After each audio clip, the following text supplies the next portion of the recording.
All right. Well, hello everyone. It's my pleasure to welcome you all to Shawn Gaffney's Thesis Theater. He's recently finished his thesis on hidden contact, the unremarkable evidence of Brittonic and Latin effects on English, which has been a great thing for me to supervise and watch come together. It's a really interesting work on all sorts of things coming together in Britain in roughly the years 400 to 600. And we're going to see how this all fits together through kind of a Q&A format with then some questions from the audience at the end.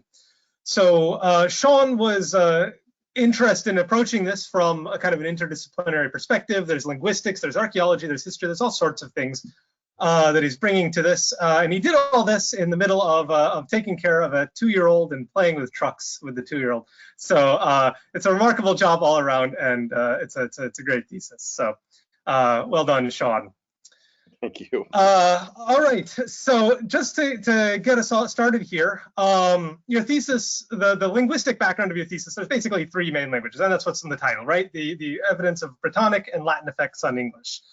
Brittonic, Latin, and English. Let's start off with Brittonic, which is maybe going to be the least familiar of these 3 languages to people. Can you tell us a little bit about what Brittonic is as a language and what it's doing, what its background is here? Yes, so thank you for coming, everybody. So Brittonic is a Celtic language. So if we think of Indo-European branching off and sort of giving rise to several different language groups, we see languages that are like the Romance or the Italic languages, which include Latin and French and Spanish, and then we have others that have Sanskrit and Russian, Greek, Germanic, all of these different areas. One of those branches is the Celtic languages, and that branch itself sort of splits off into a few different groups, some of which people may have heard of. So one group, one of those branches, ends up being what we sort of call continental Celtic, and it includes Gaulish, which is one of the groups that the Romans encountered on the continent of Europe. And then there's another branch that becomes insular Celtic. So these are the languages that are found mostly on the islands of Britain and Ireland. One of those became the languages that we think of as Old Irish, and then Irish, and the other sort of branch became these languages that we're sort of talking about now, that I'm looking at. They include Welsh, which people have probably heard of, Cornish, and Breton, as well as a long extinct language named probably Cumbrian or something like that. So the Welsh and Cumbrian group are probably a little bit more related, and these are mostly kind of what we think of as being related to Brittonic. So it's a Celtic language spoken throughout parts of Britain, starting, several centuries BC, and then with a group of people occupying that area up until Romans came in. So it's probably most similar to something like Welsh. We can kind of think of it as a Celtic language in that vein, only, yeah. Thank you. And so the second language that you mentioned in your thesis is Latin, which I expect most people have heard of, but it's maybe a little bit less obvious what its role in sort of the time and place that you're studying is. So what's the historical context here? How does Latin fit into the linguistic landscape of Britain in this time period? So the Roman Empire had been spreading throughout its history. Around 100 so BC, we already see evidence of Roman interest in the islands of Ireland and Britain. We see coins starting to show up. We see evidence of sort of imports. We have some sort of data that was sort of collected by the Romans about this area, and over the next century they showed increased interest, and by around 40 AD they invaded Britain. Basically, they sent legions, and they over the next 4 centuries expanded across Britain and basically sort of took over and settled the bulk of the island, with resistance from the Britons for a good portion of this, and to the point that there were areas that the Romans were constantly sort of vying for, and that's, you know, the sort of reasons that we have things like Hadrian's Wall. But so Romans had occupied, or had basically sort of taken over and occupied the bulk of Britain, and then settled it in a very permanent way. They had, you know, had been there for 400 years and built up a very, you know, considerable infrastructure, and, you know, had sort of Romanized it in a way, though there's arguments as to the extent to which they actually were successful in Romanizing it. But so this language, which is the sort of dominant language of the Roman Empire, it's sort of synonymous with Roman identity in many ways. It's the language of the administration, of different aspects of Roman life. It's hard to imagine that they could be there without bringing a considerable influence from Latin into the area that was once purely Brittonic, and which would ultimately also include an overlap of West Germanic languages.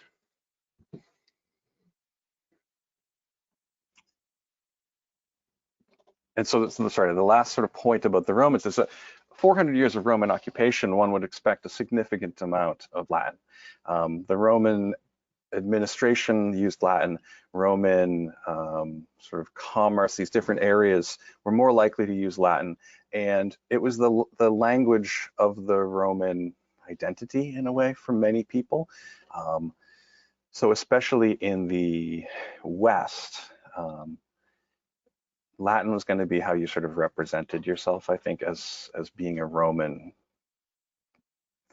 And so that is also a contributing factor when we sort of look at, well, what evidence do we have for these languages? We will ultimately look and find evidence for inscriptions and writing on all different things. But we also sort of have to keep in mind, as much as we can, the likelihood of Latin being a dominant language in an area that has been so long occupied by Romans. So that's why Latin comes into play here, because it's one of the two sort of main languages that these newcomers,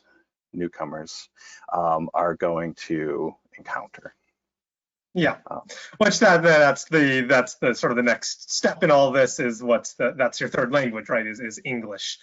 So yeah, how does that come into the what's going on with that? So what happens is, and I think it needs a little bit of additional sort of explanation. So we know that the Britons were there, then we know the Romans were there, and then around 400 AD, someplace in the 5th century, West Germanic invaders, settlers, people started coming in from Northern Europe. So they start to sort of move in, especially to the eastern part of Britain, landing, taking over areas, settling and or fighting. And they speak this Germanic language that ultimately we sort of recognize as, you know, the sort of early pre-Old English, something like that.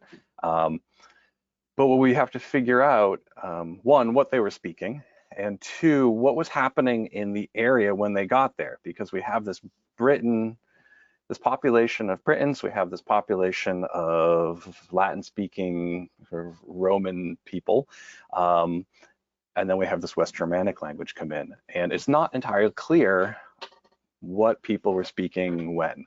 There's evidence that we can draw to argue for a number of different things, but it looks like you have a population of Britons speaking their language. You have a population of people speaking Latin, and there's some mixing. And so there's places that there's probably multi or bilingualism, multilingualism maybe. And we try to figure out, so it's as much as we can, who was speaking what, where, so that when these new people come in, we can see what were they being exposed to and what were they exposing themselves to. So these West Germanic settlers come in, and then a few centuries later, English starts to come out with some features that are a little bit different than just pure West Germanic. So we know they had some contact, or it's likely they had some contact that affected these languages. So the goal is to figure out, what these West Germanic people encountered and how those encounters affected English as we know it today.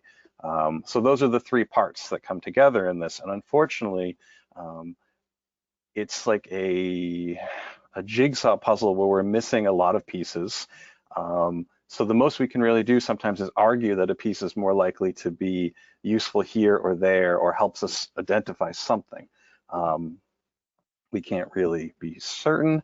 There's often new evidence that comes out that shifts our view a little bit here and there. But some people have put forth some pretty decent ideas, and ideas that are probably more falsifiable in a way. So some of the newer sort of theories allow us a better chance in the long run of sort of maybe identifying whether or not they can be kept or not. Sorry, I'm getting a little away. I've been reading about falsification lately, so. So you mentioned there that that some of this has a effect, because obviously English ends up being very widely spoken in Britain, and you talk about some of the effects that these languages may have had. So leaving aside place names for the moment, we'll come back to that because that's a really big part of your thesis. But sort of leaving aside that for the moment, what are some of the traces or the ways that these languages did or did not affect English, and why is that interesting? So this is the language has affected English in a number of possible ways. Some of them we're still sort of looking at as probabilities, maybe. There's a decent chance that this is the reason or part of a contributing cause to why English does a certain thing. So they affected English sort of across the board. There's phonological effects in English. So there's certain sounds in, say, our consonant or vowel systems that may have emerged because of long contact with the language that had a slightly different vowel or consonant system. And then slowly they got sort of, they end up being used in English. I'm not sure the best way of absorbed or something like that, but so that the consonant system in English now, or by Old English, Middle English, was slightly different than just pure West Germanic, or what we would expect from West Germanic. So contact with the Britons or the Romans and their unique vowel system can affect English's vowel system over time.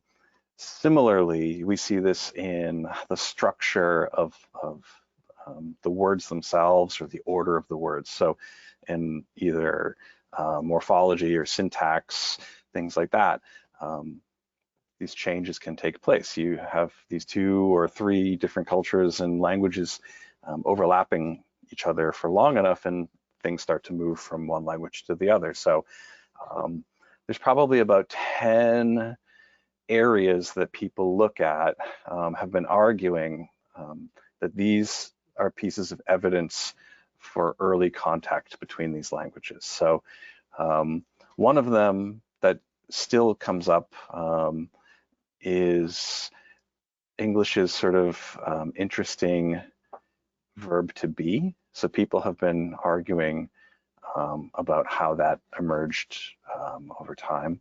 The fact that we have, sort of am, is, are, and then we have to be and was, and all of these different forms. There's some evidence that early Germanic may have done something like this. or at least there are some scholars that suggest that. And then there's also evidence, we also know that some of the Celtic languages had sort of different forms of the verb to be that we may have sort of been affected by. I'm not going to sort of try to argue the case either way. So a lot of this data I ended up not using in my paper because it's been covered a lot by other people. So I basically sort of collected a representative set of examples of these, but that's one type. Another is in some dialects of English, when we do a comparative, they say something like bigger nor him, as opposed to what I would say in my dialect, bigger than him. So these instances show up in other dialects of English or across a variety of different areas. So people have collected those and sort of are looking at them. The other thing that I looked at a little bit more specifically are just words that get sort of shifted from probably this early or this Brittonic or the languages of the Britons into English. There are not a lot of these words, but that's okay. Sort of according to how we think of how language contact works and the evidence that we have for other language contact, you don't need a lot of vocabulary to suggest that there could have been a connection. The vocabulary is not a necessary piece of language contact. It's just sort of, it helps us identify things. So we started, or English started sort of getting words from the language of the Britons early on. Some of them show up fairly early, and then they start to sort of filter in over the next few centuries from Old to Middle English. A lot of them are words that I am completely unfamiliar with in my dialect, and probably I think most people are, especially if you're speaking sort of a standard American dialect. But so that's another thing. So that's another piece of sort of evidence of this sort of contact. I feel like I'm going away with, I'm losing track of my own train of thought here. No, that gives us sort of a basic sort of like linguistic what. And then one of the things you're sort of trying to do is think about, I mean, you mentioned this actually a little bit, so maybe I'm asking you to repeat yourself a little bit, but the kind of the, there's a linguistic what, and then there's the, you're trying to think about, okay, what's this like on the ground, and what's, what were the social dynamics or whatever that were going on that led to these sort of different kinds of contact. You have quite a bit on, and your thesis on sort of ideas of the sociolinguistics of language contact and things like that. So maybe so how do we move from sort of, okay, there's some verbs and there's some loan words and there's some dialect words, and I think that how do you move from that to the sort of social reality? So I think this is where I think it gets kind of more fun in a way. You get to sort of imagine what the world would have been like. And this is part of why I really enjoy these, looking back, because it's a lot of imagination. So you have different groups occupying adjacent or overlapping areas, and there's different power structures. There's different reasons that people are higher or lower in sort of a hierarchy, if we think of it that way. So people are often motivated to learn other languages or are forced to learn other languages depending on the situation. So you might have a group that comes in and seems to be more successful at killing and spreading than the people are at defending themselves, and they sort of gain power. Now these powerful people, if you're living near them, it benefits you to speak their language, or maybe they force you to speak their language. So we have English speakers, and we have speakers of the Brittonic language. So the Brittonic language, sorry, this is sort of a long explanation to try to make sense of it.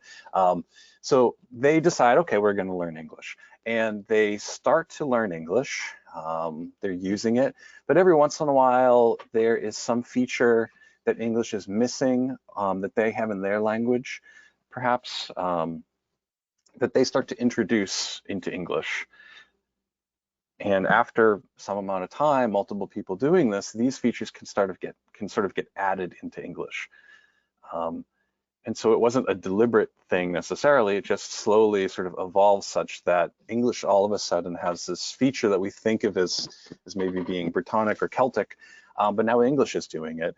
And the new English speakers who are native English speakers and maybe monolingual or something start to do that too, because the people around them are doing it. And now it's sort of in English.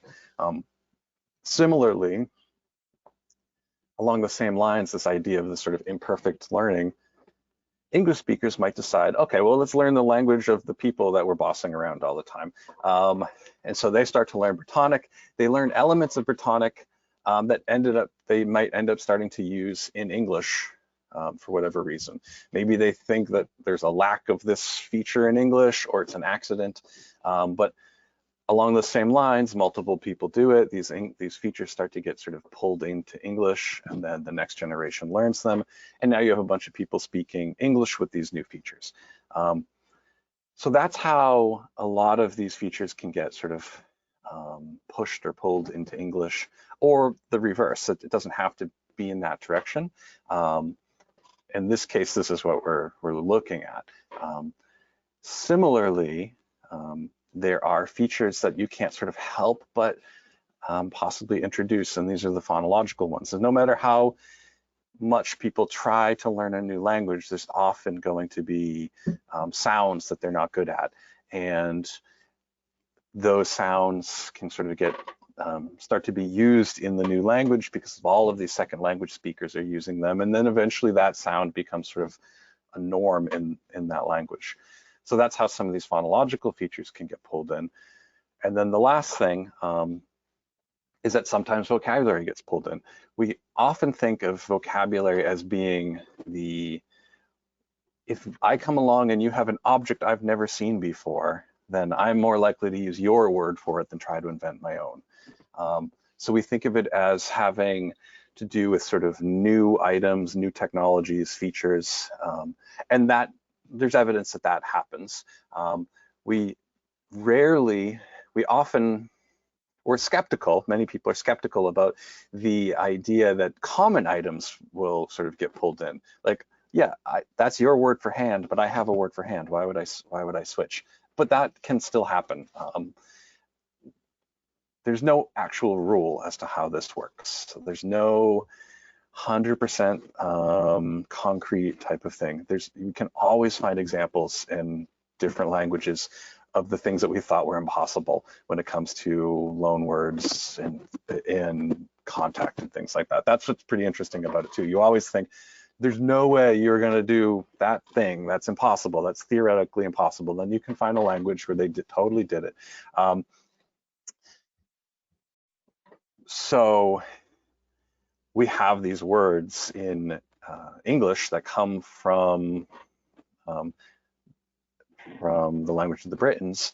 A few of them are words that we would maybe expect. There's one or two sort of geological features that it's possible that the West Germanic people hadn't seen before, so they might adopt that word.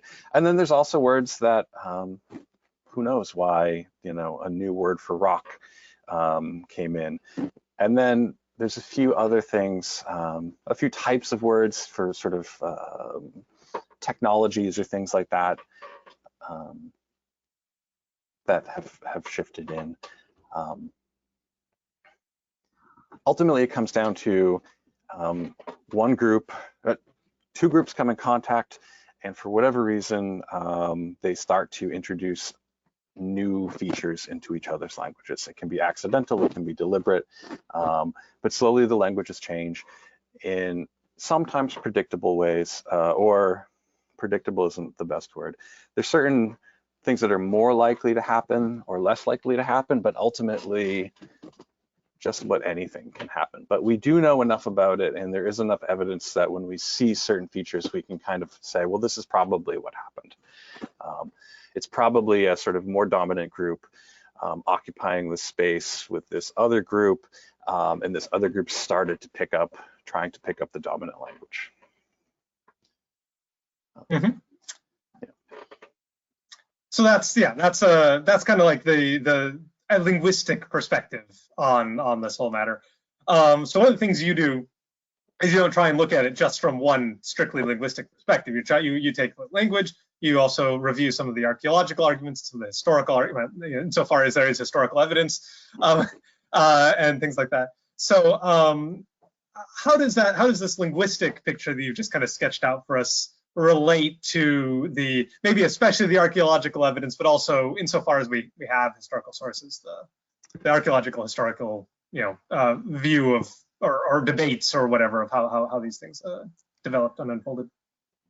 So I think we're in some ways we're lucky. The evidence from textual sources and archaeological sources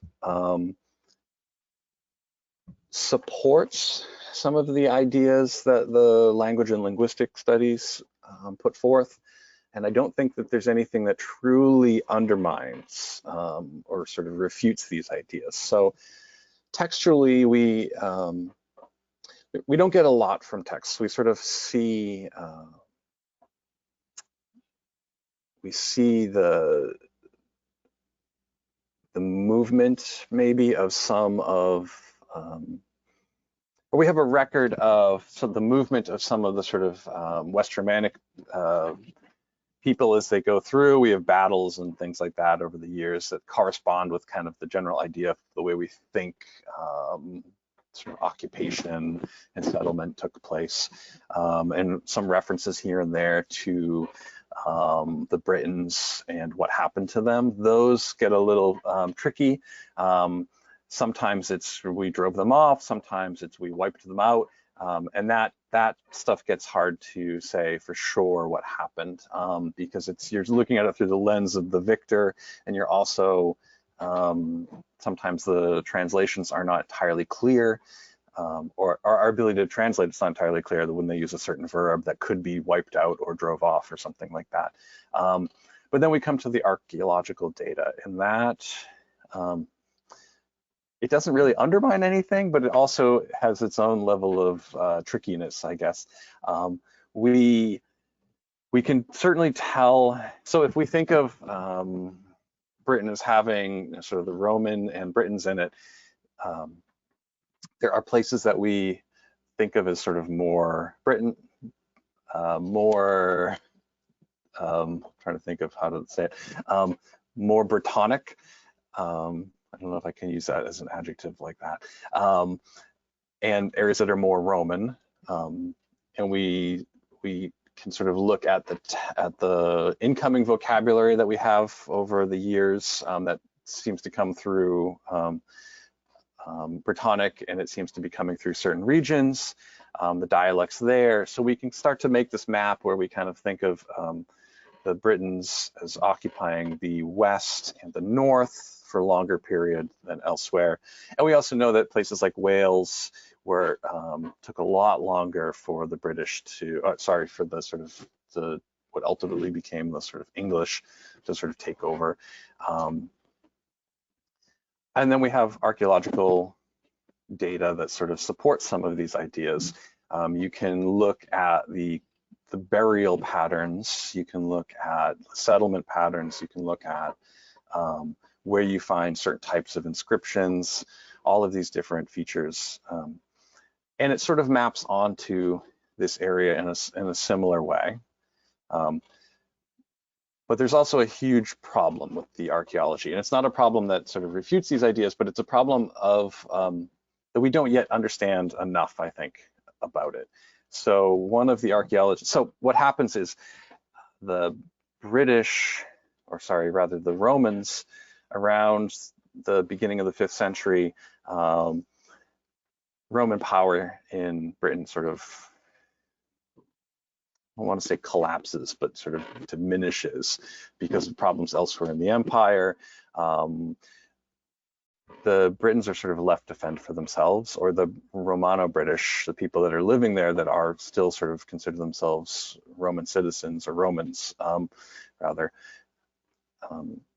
don't have the same power structure. So things start to go awry in the sense that it looks like there's a less import or a collapse in the imports. Roman coins stop being made, Roman pottery ends. And this is eventually when the West Germanic people start to come in, and so you see, we sort of think of it or have talked about it in the past as like, they're sort of being overrun and it's collapsing. What some scholars have pointed out is that we just don't necessarily know how to look at the archaeological data from those periods. We had nice convenient Roman things, Roman coins, Roman pottery, and we can look at it and it's always easy, maybe not always easy, but you can look at it and you can recognize it.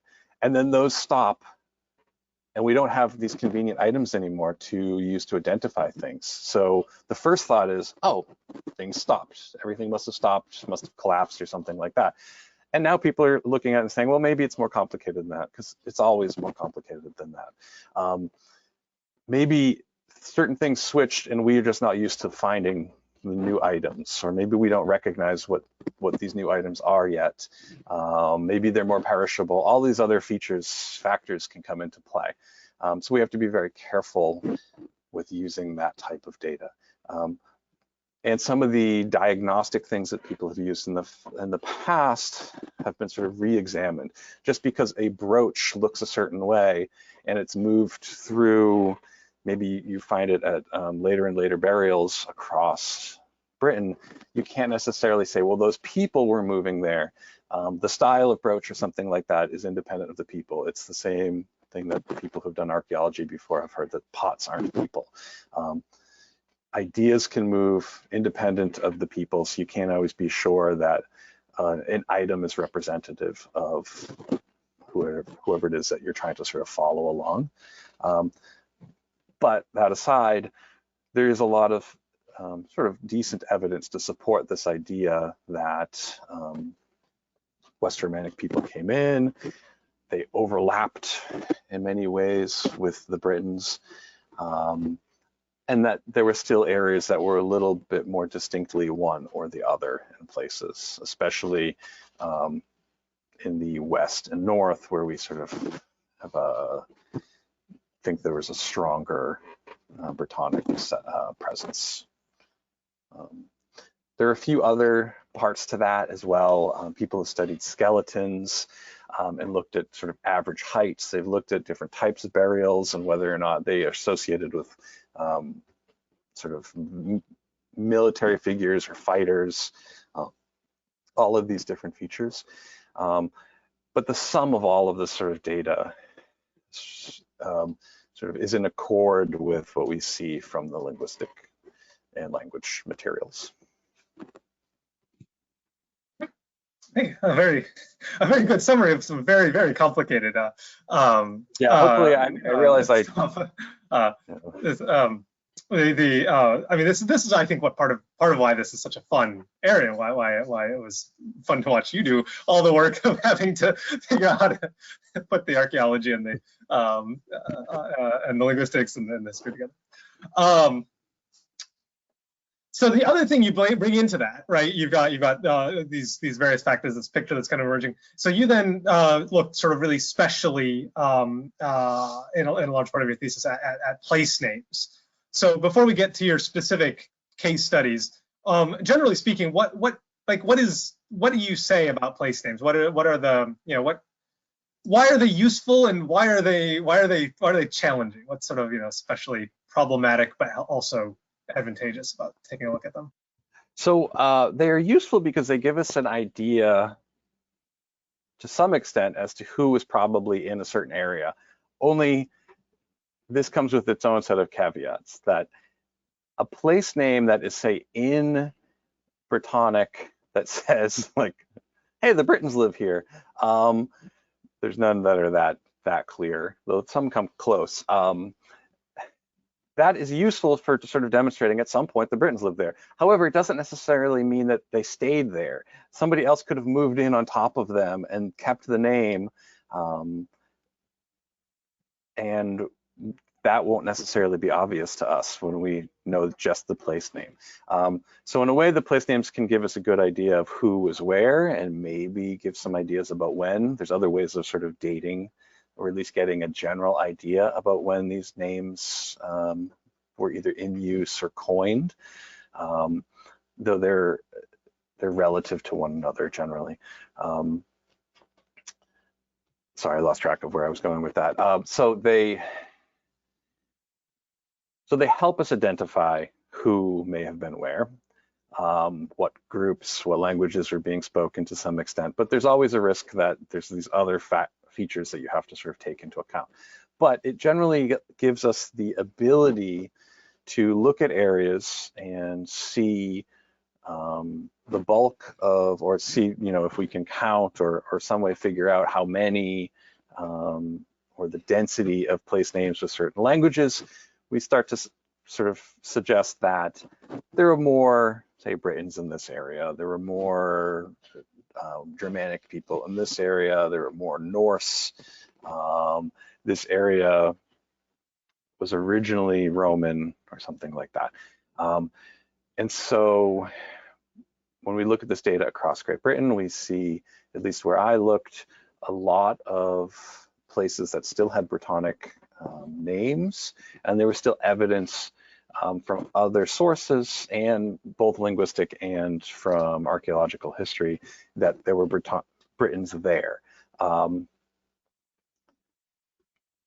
So we can look at this data, get general ideas of where there may have been different population densities of people, and use that to help us sort of understand who was living in certain areas and when contact may have been sort of occurring and what the consequences of that contact might have been. We see places that are in one language but are identifying the people in a certain town or area rather as being from a different culture. So you can get British, you can get an area that was most likely Brittonic people, where British people, or sorry, sort of West Germanic or Anglo-Saxon, came along and said, "Oh, that's the town of the Britons." And so again, we don't know how long it remained the town of the Britons, but we can say, well, here is a Old English place name stating that that was a Brittonic or a place of the Britons. So there's a lot of different sort of ways of sort of having to be careful when looking at this, but a lot of sort of data out there suggesting some sort of patterns. Yeah, so this might, you've already kind of answered actually some of what my next question was going to be, but basically you've got two specific areas that you end up looking at in detail as kind of special case studies, Gloucestershire and Lancashire. Do you want to maybe sketch out a little bit about kind of what these places are, what's interesting about these regions in terms of their place names and what they can, I mean, we've already heard a little bit of what we can learn from them, but maybe elaborate that on that a little more. So yeah, I looked at these two different places. I was a little bit limited. A third place would have been useful and was also what you suggested, but I couldn't find any place where the data was out there in a way that was sort of more manageable.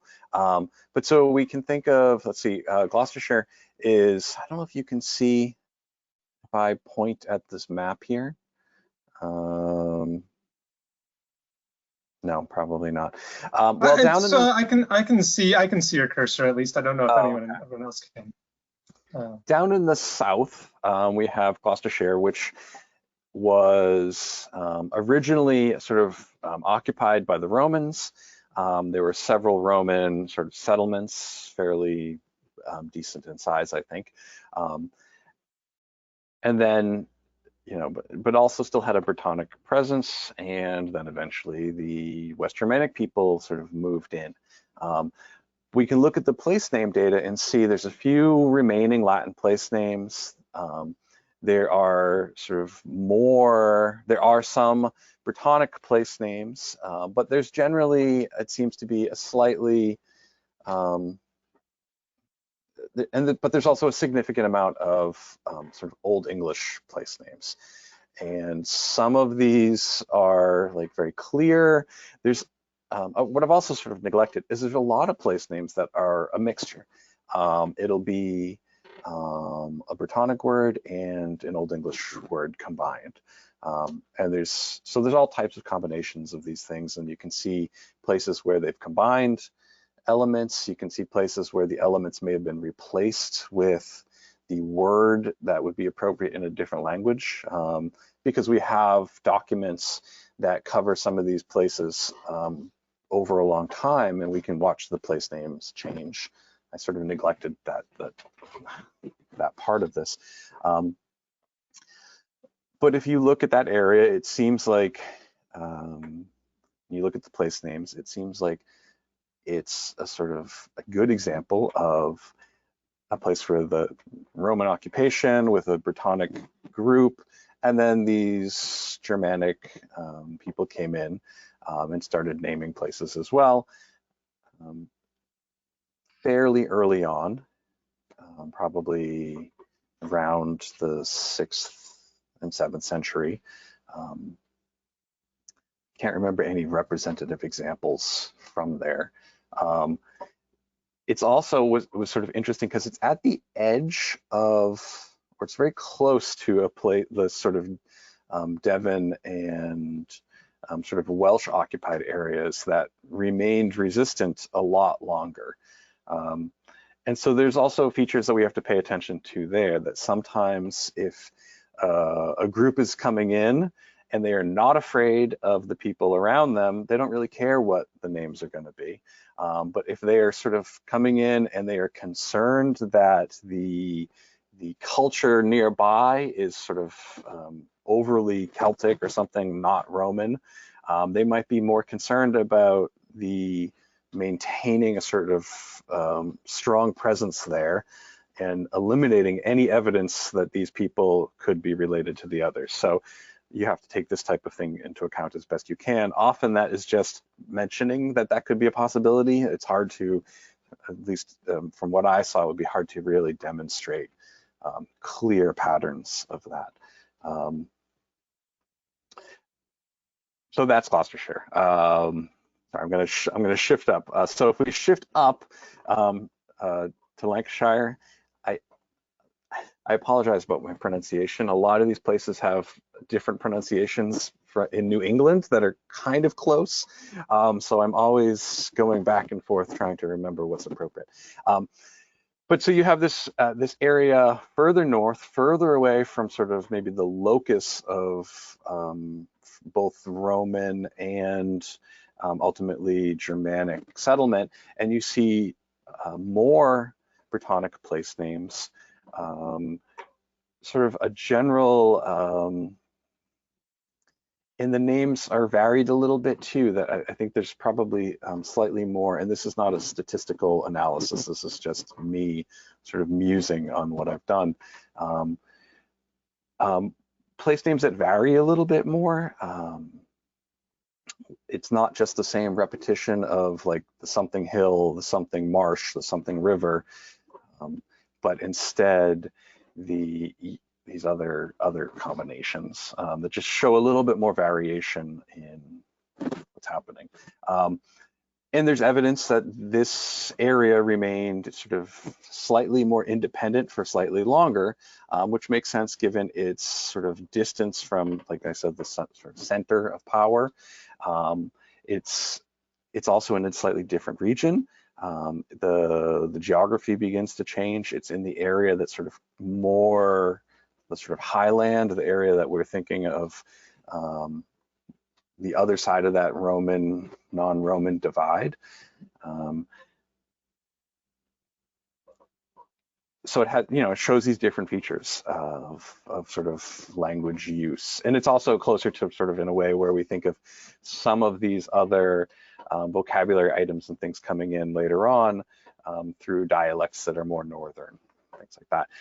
So you've got these two place areas, these representative case studies of sort of things on the western part of the island, one further north, slightly further away from early occupation, and you see small differences in the sort of naming patterns, things like that.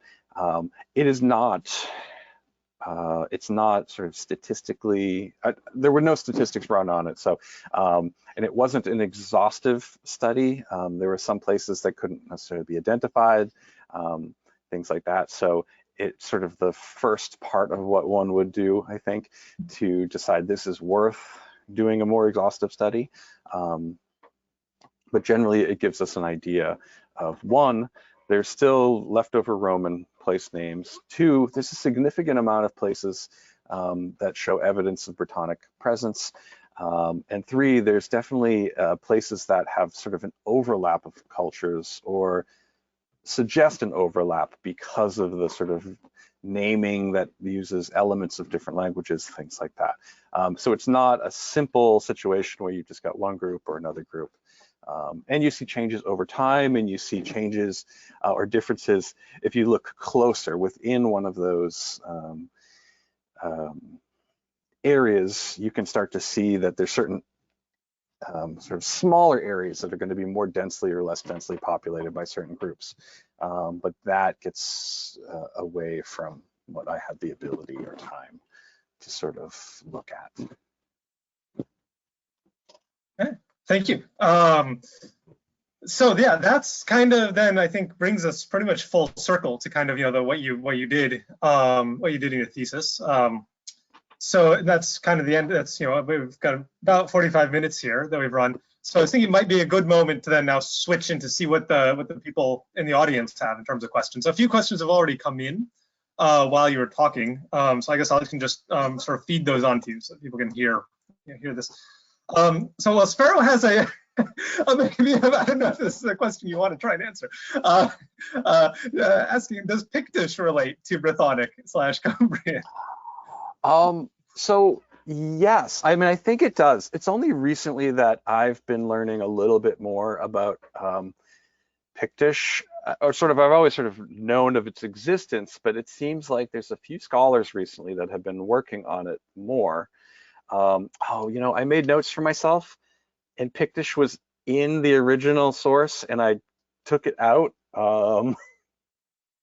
because I thought, oh, nobody's going to ask us about Pictish. Thanks, Farah. I am fairly certain that there are scholars, and I don't really know about them to know if how accepted this view is, but that Pictish would be considered as part of the sort of Brittonic branch. If we think of, you've got one group that has sort of the Welsh and Breton, and the other that has, the Welsh and Cumbric, and the other that has Breton and Cornish. I think Pictish is placed in there somewhere, but I am not sure. I would tend to think that's also the impression I've gotten from talking to Celticists, but it's also very much not my not my area either. Yeah, it's an interesting question. Pictish is kind of this, fascinating. So just for those who Pictish is sort of like way far north in Scotland, like Aberdeen, and that kind of region is kind of what we mean when we talk about the Picts. So. And then Gabriel's asking sort of a related question of how close is Brittonic to modern Welsh, Cornish, and Breton? So my first answer will be I don't know, because I don't know how exactly. I don't know the specifics of them well enough. My impression is that it's fairly close to Welsh, only Welsh has been greatly affected itself by the presence of Latin. I think that I even have a quote somewhere saying that Welsh has basically sort of become a romanticized Celtic language. But when you look at some of the larger texts that cover Welsh history and inscriptions and things like that, they seem to be considering, I think, kind of a continuum. But I would want to look at the the sources again. But that seems to be the closest. Yeah. I was just going to say too that if anybody wants to follow up with these, like I have a huge list of sources and documents and things like that that I can always send or suggest or give to people. Well, maybe that's related then to Sparrow's question. So I'm jumping on the questions a little bit thematically. But she's asking, it would be great to see a list of these place names, if that's possible. I have, you know, a sleep-inducing number of them in my paper, so I could always send you that. It's not conveniently laid out. Putting it into a table, I don't think would have helped my case. But I could send, you know, the sort of case studies from my paper, or there's a few books basically that cover most of it, except for, you know, the papers that have come out in the last 10 or 15 years about individual place names. All right, yeah, Sparrow says she'll email you about that. Joe is asking, I think he's asking about the map you've got up here on display, because he's saying the curious thing about this map is that the lines cut across the rivers. Well, actually, maybe this would be a good moment to explain then, you know, what's going on with that, with that map, just in, you know, give us an impression. Okay, so the map here is taken from Jackson. Jackson was a scholar of sort of one of the big writers about this early Brittonic and Roman time period, and wrote a lot about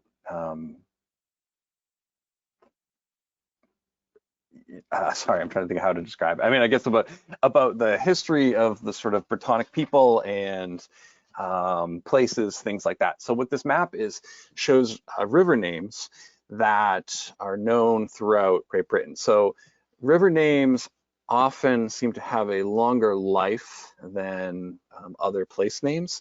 So they often sort of give us forms or give us an idea of who is sort of maybe naming these things early on. So region 1 here is the place where there's the fewest sort of Celtic river names. This has been occupied by other groups for a long time. Names have been changed. And this is the sort of area that we think of, I think, probably first when we think of the sort of settlement of other groups. Region 2 is the places that there are more Celtic river names. And again, this is just sort of shifted over. This is probably the second area that I would think of as occupation, things like that, being more likely. So in a way, you're sort of traveling across or traveling, going to areas that are less likely to have been changed or occupied by an incoming group. So if we look on the other end of the sort of spectrum here, 4, I realized I made I stated something wrong earlier, but I was looking at 4 down in the sort of southern peninsula here and said Welsh, whereas that's Cornish. But so 4 here are areas that were sort of much less likely to have been sort of occupied by the Romans or people. They sort of were more successful in maintaining their boundaries, and they also happen to be 2 groups of Celtic speakers, and the areas there are generally still keep the old Celtic names. And then 3 is, you know, the penultimate of that type of thing. They are longer. They stayed non-Roman, non-Germanic longer, but eventually sort of were mostly taken over.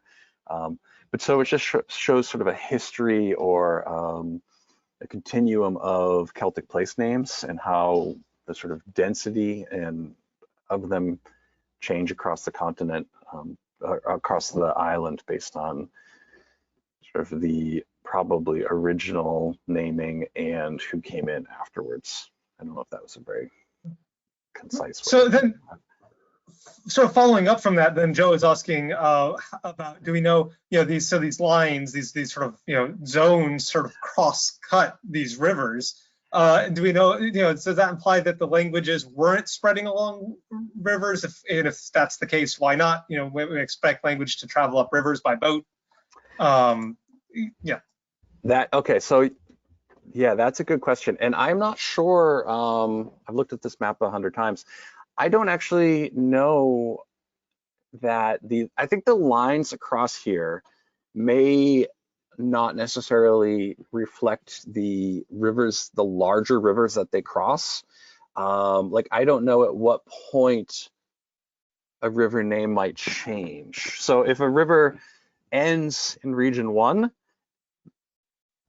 and people are knowledgeable about that river, they might generally think of the name as going all the way to sort of its origins, though,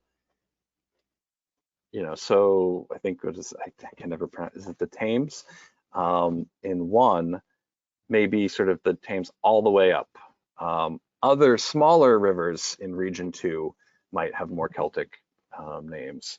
So I'm not sure that what I'm trying to say is I'm not sure that the crossing of a river that's big enough to be on this map reflects that particular river,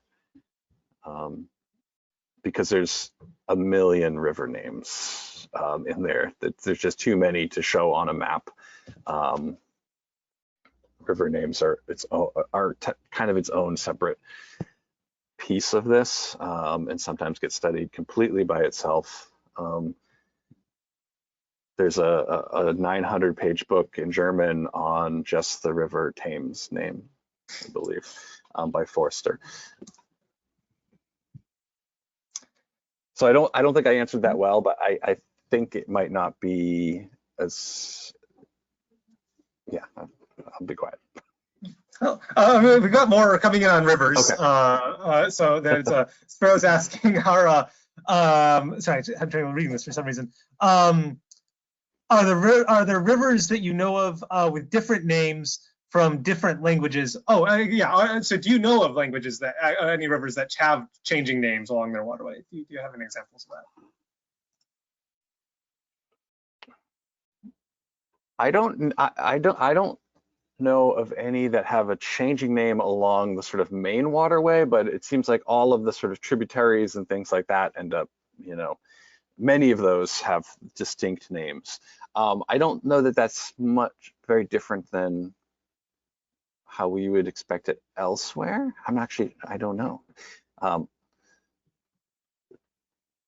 The conventions around river naming are a mystery to me. And they have a long history, I think, and they tend, like I mentioned before, they tend to change more slowly. There's reasons that people have given for why river names and certain geographic place names might change differently. I don't know that it's a real science or if it's just a lot of observations that people have made about particular areas. Well, I mean, so bearing those caveats in mind, Sparrow is asking if, so do we then have cases where like the main branch is in one language and then the tributaries are in other languages? Oh,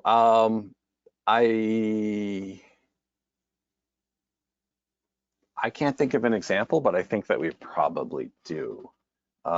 Especially, in region 1, the large rivers may or may not have Celtic names, but you only have to find one non-Celtic name probably for a large river, and you're probably going to find Celtic names for some of the smaller tributaries because, and this is an anecdote too, I think it's less likely that you're going to change a small little stream going into a big river, or I can imagine it being less likely that there'd be a change right there, unless somebody came along and was like, let's rename this, little stream here. But now it's just my imagination. All right, and well, there's one last question I see here that maybe you've already kind of talked about this to an extent because this I think came in earlier on in your discussion. But how dark are the Dark Ages? So we presumably don't have that much writing, but has archaeology uncovered useful information in the last few decades? that can help with your language work? I think they're less dark than we've always sort of, or maybe not we, but like the way I grew up thinking of Dark Ages. Well, nobody knows. It was just a mystery. And on the other end was civilization. I think that there's a few factors there. That, yeah, there are periods where there are fewer texts. There are periods where the archaeology is just not as clear, but it's not necessarily that the ground is more churned up or anything. It's that people looking at it haven't come up with the right way of categorizing, analyzing, modeling, talking about these things. I think the ground is probably just as capable of revealing elements of human patterns as the period before and after it. We just don't yet know. Those haven't been as interesting to people, and that's probably part of it too, that the Roman Empire and other things were big and grand, and people want to know more about it. Sifting through the occasional bare settlement for the 50 years of your life to come up and say, yeah, they generally ate more legumes than peas might be legumes, I don't know. It doesn't have the same glamour, and therefore these periods may have been a little bit more neglected. People want gold, I feel like, and the ordinary day-to-day stuff gets a little bit neglected. So I think over time we're going to sort of start to fill in these areas more with the real living stuff, like with the more information about real life and not just elites. It'll just take time. Great, thank you. I don't see any more questions here. Apologies if I missed anybody. I don't think I did, but apologies if I did. So thank you, Shawn, for a very excellent thesis. I really enjoyed supervising it and reading it and seeing it all come together. And for your theater here, and you're answering everyone's questions, difficult questions from the Picts to river names to everything in between. So I think that there's probably a lot more to be said about the river names. There are books that I couldn't find, but so if Sparrow wants to write to me, we could talk about it. And yeah, and I would like to thank everybody who came and watched, and to thank you, Nelson, for being incredibly helpful and supportive. Yeah, my pleasure. All right. Well, I think then we will wrap this up. There are further conversations to be had, more rivers to be sailed up, but we'll do that on another time.